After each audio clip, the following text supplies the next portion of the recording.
Hey, fancy seeing you again. I didn't expect to see you again. Welcome. I'm Carrie, aka American Arbitrage. I'm about to wander into this Savers, look for stuff to buy, and then put on the intergalactic web and sell to some random people. I don't know, in Kentucky or somewhere. Let's see what we get. Gonna start out in the VHS section because I'm unreasonably optimistic, but I do have something up my sleeve. I have my lucky thumbhole sweatshirt on. That could bring me the luck I need to make tens of dollars in this section. I did right off the bat find a used Creepshow. I bought that before on VHS. I think it was a first edition, the first one I bought used.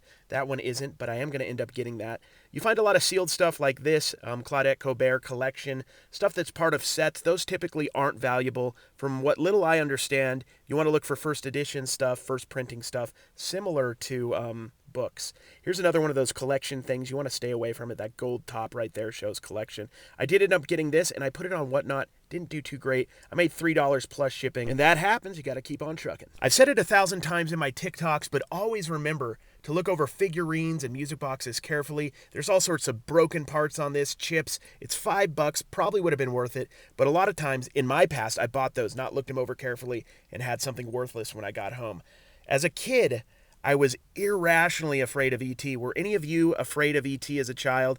99 cents, I don't want to bring that kind of bad mojo into my home. When I saw this Meg thermos from Hercules, I knew I had to get it. It was $2.99. It did have a few issues, unfortunately.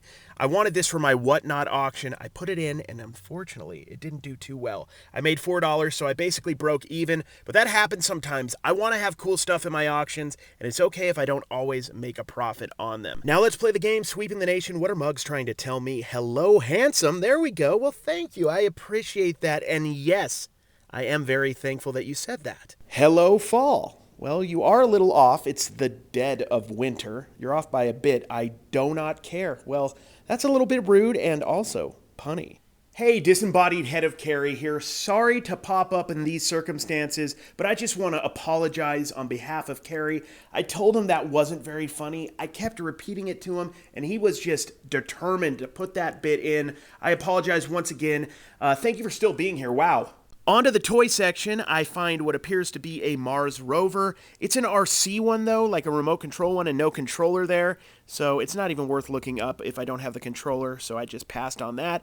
Par for the course, I found a Star Wars vehicle that's either broken and or incomplete, so I passed on that. The next item I found was a laser tag gun. I considered buying this, but I just never get around to testing this kind of stuff. I know my limitations, and I'm just going to let it sit forever, so I decided to pass on it. But next up, I did find something good, a Schleich Dragon. Really nice one. This one I picked up for $5.99. It's in great condition, and I should be able to get about $25 on it, plus shipping. Me and Don were talking a little bit earlier today about why we love to get plushes, and it's similar to why we like getting mugs or why we like getting VHSs. They're inexpensive, and that's great. It doesn't matter if they take a while to sell if they're really, really inexpensive to get, like $1, 50 cents, 75 cents. But the problem with Savers lately is they're super overpriced on mugs, $2.50, $3.50 each, plushes. This one we got, it's an American Eagle one, a limited edition, and if we would have put it on eBay, we would have done a little bit better. We put it on Whatnot, and I think we made, basically broke even or made a little. The thing with Whatnot, once again, is we like having cool stuff on there. We made good money on other stuff, but not everything hits. So it's much better when we go to the DI, the Deseret Industry here in Utah, and pick up plushes for 75 cents, 50 cents, $1. We end up making quite a bit more money. $7.49 for a Nike Pirate shirt. I'm not much of a Nike guy, a reseller for clothes in general, so I decided to pass. I really don't know if that was a good deal, but I'm guessing it wasn't. I'm going to continue on this farce of me looking through clothing. I really don't like looking through clothing, just basically this sports area where you can occasionally find jerseys.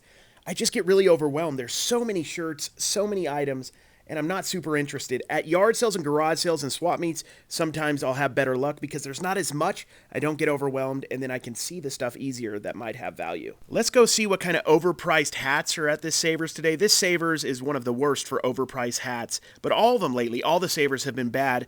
This is a Detroit Red Wing snapback. It's $6.49, a little pricey. I like the two-color back snap right there. I'm a sucker for snapbacks. I decided to get this. Zephyr's an okay brand. I put this in the cart, and I moved on to the next thing, which was a Buffalo Bills hat, kind of the old school logo. And I think that's Velcro back.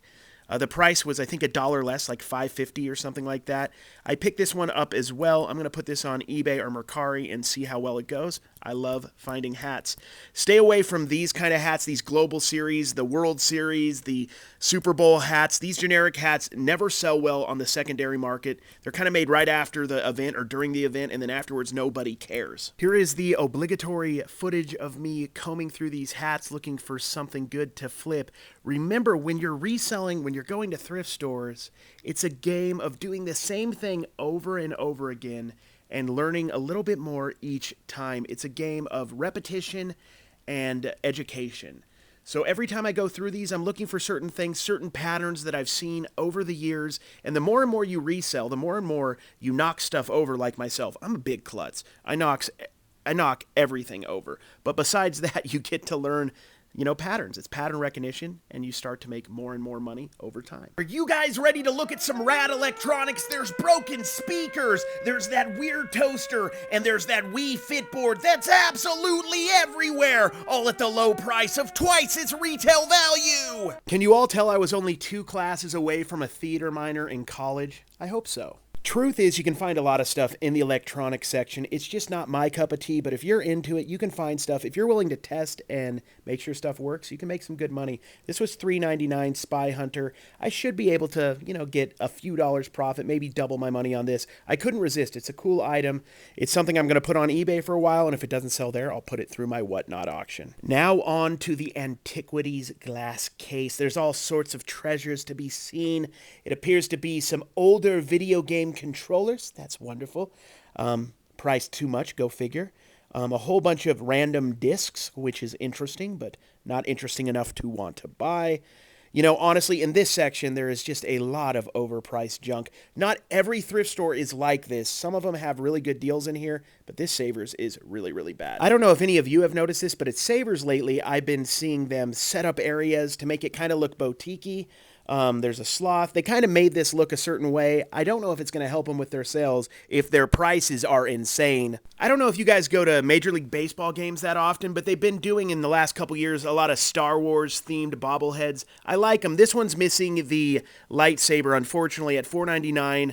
It's probably, I'm on the fence with it, but I decided to get it because I like bobbleheads, and we're going to see if I can make a few dollars on it without the lightsaber, or I'll just end up keeping it, which I'm totally fine with. We love finding anything Disney related. We've done really well throughout the years selling Disney items, whether it's on our Whatnot auction or it's on eBay. We do well with that stuff. Also, this is a great brand to look out for, Ray Dunn. This is a honey pot, brand new actually. This is up on our eBay store currently at $15. It was $4.99. We'll make, $6, $7 profit on it. Not bad at all. So I'm pretty excited. I just got my GoPro 10. So I'm going to be taking my GoPro with me everywhere, which means almost daily thrift stores, going to estate sales, going to garage sales. I had an older GoPro I hadn't been using much, so I'm excited to have this new one. So look forward to a bit more content in the very, very near future. So I'm excited about that. Thank you guys for getting this far. Once again, why? I mean, I appreciate it, but why? No, I'm just kidding, guys. Thank you so much. Please like and sub. I'm getting closer to 10,000 followers. I don't know why that's important, but it feels cool. So, if you haven't subbed, please think about it. Appreciate you guys. Take care.